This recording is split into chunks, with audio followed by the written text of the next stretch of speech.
ఎన్నోసార్లు దైవ దర్శనానికి వచ్చినప్పుడు ఏ రకమైనటువంటి ఆటంకాలు కలుగకుండా దైవ దర్శనం చేసుకున్నటువంటి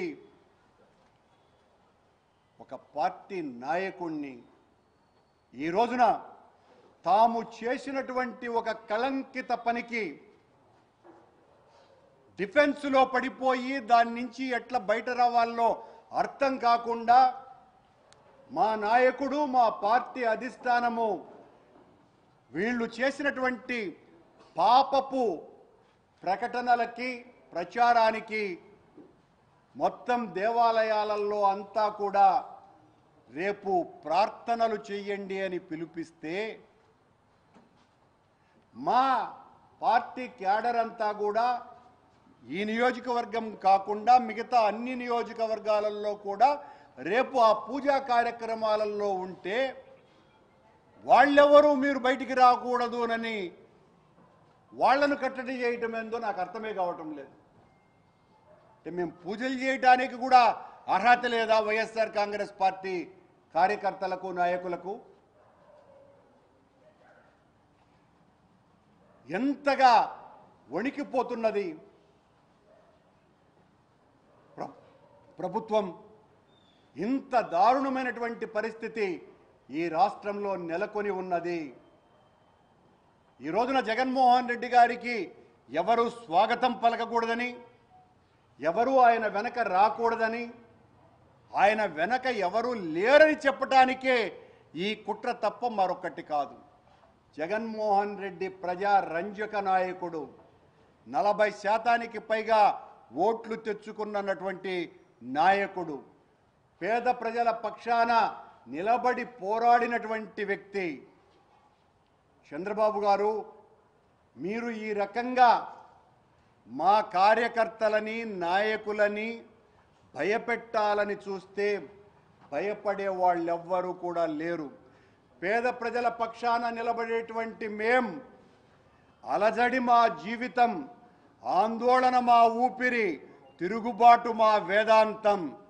నీ పాశవిక విధానాలను నిరంతరం వ్యతిరేకిస్తూనే ఉంటాం. మీరు ఎంత నిర్బంధానికి మమ్మల్ని గురి చేస్తే అంతగా పైకి లేస్తాం. పైకి లేచి ప్రజా గొంతుకను వినిపించి మీ పాపపు పాలన మీద ఖచ్చితంగా ప్రజాభిప్రాయ సేకరణ చేసి ప్రజా ఆందోళనలు చేస్తామని తెలియజేస్తున్నాం. ఒక అబద్ధాన్ని నిజం చేయటానికి మీరు ఎంతకైనా తెగించటానికి కూడా సిద్ధపడతారు. చంద్రబాబు నాయుడు గారు, ఇకనైనా ఆపండి. వేదమూర్తి ప్రసాదం మీద 1000 నాల్కలతో మాట్లాడకండి. వేదమూర్తి ప్రసాదం మీద 1000 నాల్కలతో మాట్లాడకండి. వ్యక్తిగత రాజకీయాలలోకి శక్తిమూర్తిని తీసుకురాకండి. చాలా పాపం చేశారు. మీరు ఒక మాట మాట్లాడతారు, మీ కూటమి సభ్యుడైనటువంటి పవన్ కళ్యాణ్ గారు మరొక మాట మాట్లాడతారు. మొన్నేమో ఆయన దుర్గగుడి మెట్లు ఊడుస్తూ మమ్మల్ని అననారటువంటి మాటలు మాట్లాడి హైందవ ధర్మానికంతా కూడా, సనాతన ధర్మానికంతా మేమంతా కూడా చాలా వ్యతిరేకంగా పనిచేస్తున్నామని, ఆయన ఒక్కడే హైందవ ధ్వజస్తంభమని, సనాతన ధర్మపీఠ లక్ష్యమే తన ధ్యేయంగా అని పెద్ద మాటలన్నీ కూడా యాక్షన్ చేస్తూ మాట్లాడినాడు. నిన్న మళ్ళీ వెంకటేశ్వర స్వామి దర్శనానికి వస్తున్నారు. ఆయన దర్శనానికి వస్తున్నారు కాబట్టి ఆయనకు అనుమతి ఇవ్వటం, ఇవన్నీ కూడా సాదాసీదగా జరిగిపోవటం మంచిది అని సన్నాయి నొక్కులు నొక్కినారు. చంద్రబాబు గారి అనుంగు శిష్యులేమో నిన్ను రానివ్వము అని భీకర ప్రతిజ్ఞలు చేస్తున్నారు. మరొక కూటమిలో ఉన్నటువంటి బీజేపీ వాళ్ళేమో నువ్వు వస్తే అడ్డుకుంటాం, అలిపిరిలోనే నిన్ను నిలేస్తాం అని, మేమే హిందువులం, ఇంకెవ్వరూ కూడా హిందువులు కాదు, హిందువులు అయినటువంటి మేము నిన్ను ప్రతిఘటిస్తాం, నిన్ను పైకి రానివ్వమనని వాళ్ళు భీష్మ ప్రతిజ్ఞలు చేస్తున్నారు. ఈ తిరుపతి బీజేపీ నాయకులు లేదా కొత్తగా బీజేపీలో చేరినటువంటి ఈ నాయకులు చెబితే, ఎవరి పేరు చెబితే వాళ్ళు హిందువులట, ఎవరు హిందువులు కాదని వాళ్ళు చెబితే వాళ్ళు హిందువులు కాదు.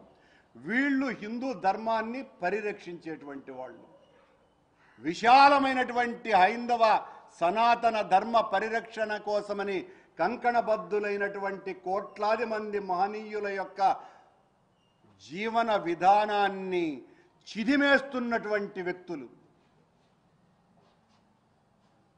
వీళ్ళు. హైందవ సంస్కృతిని గురించి మాట్లాడుతూ ఓనమాలు కూడా తెలియనటువంటి వాళ్ళు సనాతన ధర్మాన్ని గురించి. వీళ్ళు సనాతన ధర్మ పరిరక్షకులుగా కొత్త అవతారం ఎత్తి రోజు పత్రికల్లోనూ ప్రసార మాధ్యమాల్లోనూ తమకు కావలసినంత షేర్ తీసుకోవటం కోసమని వీరతాళ్లు కట్టుకొని విర్రవీగుతున్నారు. చాలా దారుణమైనటువంటి విషయం. మీరు చెబితే మేము హిందువులమని అనిపించుకోవటానికి సిద్ధంగా లేం.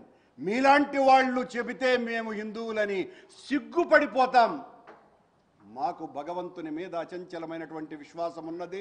సనాతన ధర్మ విశ్వాసాల మీద, సనాతన సంస్కృతి మీద మీకంటే పదుల వందల రెట్లు ఎక్కువగా చదివి ఆచరించటానికి ఉపయుక్తమై అనేక హిందూ ధార్మిక ప్రచార కార్యక్రమాలు జగన్మోహన్ రెడ్డి గారు చెప్పటం మూలంగా గత 5 సంవత్సరాల కాలంలో ఎన్నో ప్రజాహిత హైందవ సంస్కృతి పరిరక్షణ ఉద్యమ కార్యక్రమాలను నిర్వహించినటువంటి సైనికులంగా, అంతకు పూర్వం రాజశేఖర రెడ్డి గారు ఉన్నప్పుడు చేసినటువంటి వందలాది సనాతన ధర్మ పరిరక్షణ కార్యక్రమాలను ఆచరణలో తీసుకువెళ్ళినటువంటి వాళ్ళంగా, హిందువులంగా మాకు ఎనలేనటువంటి హక్కు ఉన్నది, మేము హిందువులము అనని. మీరు చెబితే మేము హిందువులం కాము. మీరు చెబితేనే హిందువులమైతే దానికి సిగ్గుపడిపోతాం. మీలాంటి వాళ్ళ చేత హిందువులం అనిపించుకోవటానికి. మేం భక్తిపరులం. మేము సనాతన హిందూ ధర్మాన్ని పరిరక్షించటానికి స్వామివారు నిర్దేశించినటువంటి ప్రతి కార్యక్రమాన్ని చేసినటువంటి వ్యక్తులంగా ఆ స్వామివారి దర్శనానికి ఈరోజు వస్తున్నటువంటి మా నాయకుడు జగన్మోహన్ రెడ్డి గారిని అడ్డుకునేటువంటి ప్రయత్నం జరుగుతున్నది అనంటే, చంద్రబాబే ప్రకటన ఇవ్వాలి, జగన్మోహన్ రెడ్డి గారిని సాదరంగా కొండకు పంపించండి అనని. ఒక్క ప్రకటన లేదు. ఇంత జరుగుతున్నా నీ పోలీసు వాళ్ళు మొత్తం రాష్ట్రంలో ఉన్నటువంటి, రాయలసీమలో ఉన్నటువంటి నాయకులందరినీ కూడా కట్టడి చేస్తున్నారు. తిరుపతిలో ఉన్నటువంటి, చంద్రగిరిలో ఉన్నటువంటి మా కార్యకర్తల్ని, నాయకులందరినీ కూడా ఇంటి నుంచి బయటికి రాకూడదనని బెదిరిస్తున్నారు. తూతూ చర్యగా మీకు సంబంధించిన వాళ్ళకు కూడా ఊరికే నోటీసులు ఇస్తున్నారు. మొన్నేమో నన్ను గరుడ విగ్రహం దగ్గర మీరు మాట్లాడడానికే వీలు లేదు అని అంటే, ఆ వెంటనే 15 నిమిషాలకు తెలుగుదేశం వాళ్ళు వెళితే అదే పోలీసు వాళ్ళు వీరదండం వేసి వాళ్ళ చేత మాట్లాడించినారు. అంటే మీ వాళ్ళు ఎలా ప్రవర్తిస్తారు అని చెప్పడానికి ఇది ఉదాహరణగా చెప్తున్నా. శ్యామలరావు గారిని నేను మరొక ప్రశ్న కూడా వేస్తున్నా. అయ్యా, నువ్వు ఒక లోడును పట్టుకొని అదేదో ఎన్డీడీబీ రిపోర్టు వచ్చింది అని చెప్పి నిలిపేసినామని చెప్పిన తరువాత ఇప్పటి వరకు మా దగ్గర సరైనటువంటి ల్యాబ్ లేదు అని చెప్పినటువంటి నువ్వు